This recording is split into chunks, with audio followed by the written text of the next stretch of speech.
दोस्तों, सुंदरकांड सिर्फ एक धार्मिक ग्रंथ नहीं है, बल्कि यह सफलता और लाइफ मैनेजमेंट का सबसे बेहतरीन प्रैक्टिकल गाइड है। जब भी हम जीवन में निराश होते हैं, हार मानने लग जाते हैं, तब सुंदरकांड का अर्थ सहित पाठ हमें संकटों से लड़कर जीतने का रास्ता दिखाता है। आज के इस वीडियो में हम सुंदरकांड से मिलने वाली 5 सबसे बड़ी सीख के बारे में बात करेंगे, जो आपकी जिंदगी बदल सकती है। चलिए शुरू करते हैं। पहली सीख, अपने अंदर की सोई हुई शक्ति को जगाइए।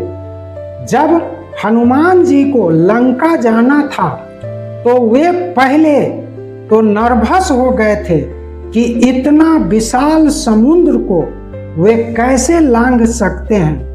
तब जामवंत जी ने उन्हें उनके अंदर की शक्ति लघिमा सिद्धि की याद दिलाई। अपनी इस सिद्धि की याद आते ही हनुमान जी को पंख लग गए। हमारी जिंदगी में भी कई बार परेशानियां समुद्र जैसी बड़ी लगती है, हम डर जाते हैं, लेकिन याद रखिए, आपके अंदर भी असीमित शक्तियां हैं। बस जरूरत है खुद पर भरोसा करने की और अपने अंदर छिपी हुई काबिलियत को पहचानने की। दूसरी सीख, बिना रुके काम करना, डेडिकेशन टू गोल, यानी जब तक लक्ष्य प्राप्त न कर लें, आराम की बात सोचना तक नहीं। जब हनुमान जी समुद्र पार कर रहे थे तो रास्ते में मैनाक पर्वत ने उन्हें थोड़ी देर विश्राम करने के लिए कहा, लेकिन हनुमान जी ने विनम्रता पूर्वक मैनाक को छूकर नमन किया और कहा, राम काज कीन्हे बिनु मोहि कहाँ विश्राम, यानी जब तक प्रभु का कार्य पूरा न हो जाए विश्राम कैसा। आज हमारा सबसे बड़ा शत्रु है प्रोक्रेस्टिनेशन, यानी काम को कल पर टालना। सुंदरकांड हमें सिखाता है कि जब तक आप अपने कैरियर या लाइफ के गोल को अचीव न कर लें, तब तक कंफर्ट जोन से बाहर रहिए और अथक परिश्रम करते रहिए। तीसरी सीख, हर जगह ताकत नहीं बुद्धि काम आती है। हनुमान जी को रास्ते में सुरसा और सिंहिका नामक राक्षसियां मिली, जो उनका रास्ता रोके खड़ी थी। हनुमान जी ने दोनों जगहों पर अपनी ताकत नहीं बल्कि बुद्धि का इस्तेमाल किया। उन दोनों से लड़ने में समय बर्बाद न करके उनको अपनी बुद्धि से निपटाया और आगे बढ़ चले। दोस्तों, जब लक्ष्य बड़ा हो तो छोटी छोटी बातों में नहीं उलझना चाहिए, बल्कि समझदारी से निकल जाना चाहिए। यही सीख हमें यहाँ दी गई है।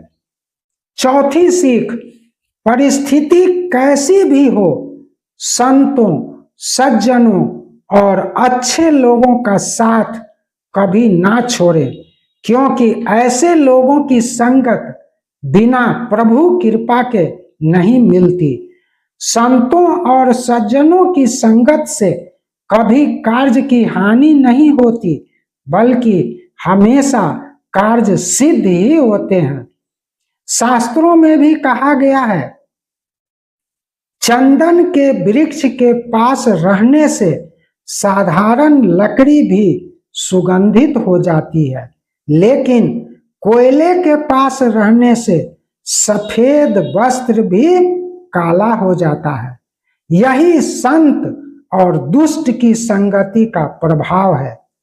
एक और उदाहरण से समझिए, लोहे का टुकड़ा पारस के स्पर्श से सोना बन जाता है, लेकिन वही लोहा जब जंग के स्पर्श में आता है तो स्वयं भी नष्ट हो जाता है।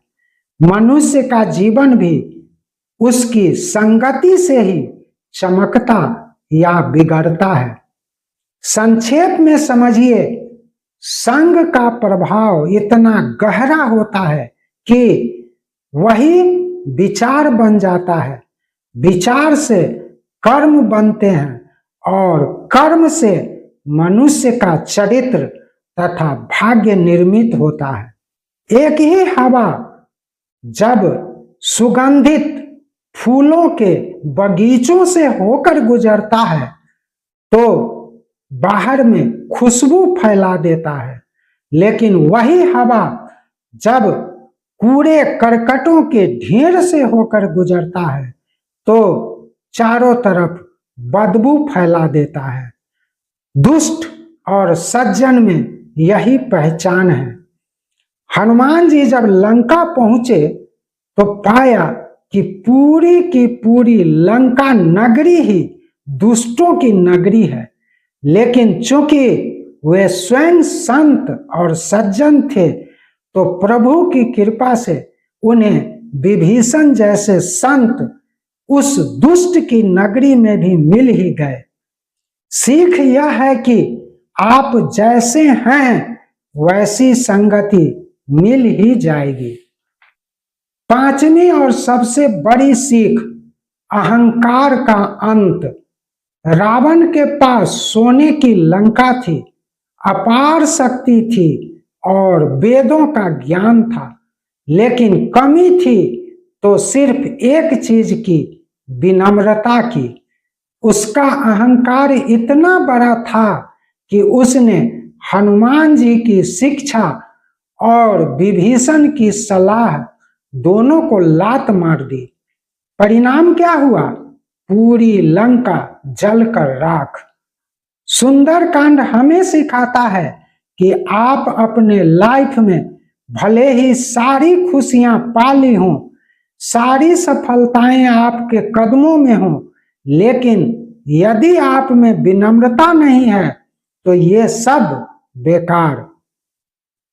विनम्रता ही असली शक्ति है और अहंकार मनुष्य के पतन का कारण।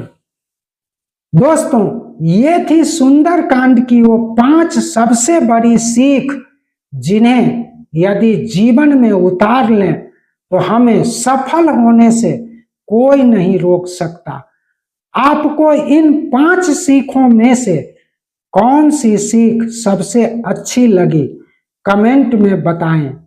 वीडियो पसंद आई हो तो इसे लाइक करें, दोस्तों को शेयर करें और चैनल नागा साधना को सब्सक्राइब करें।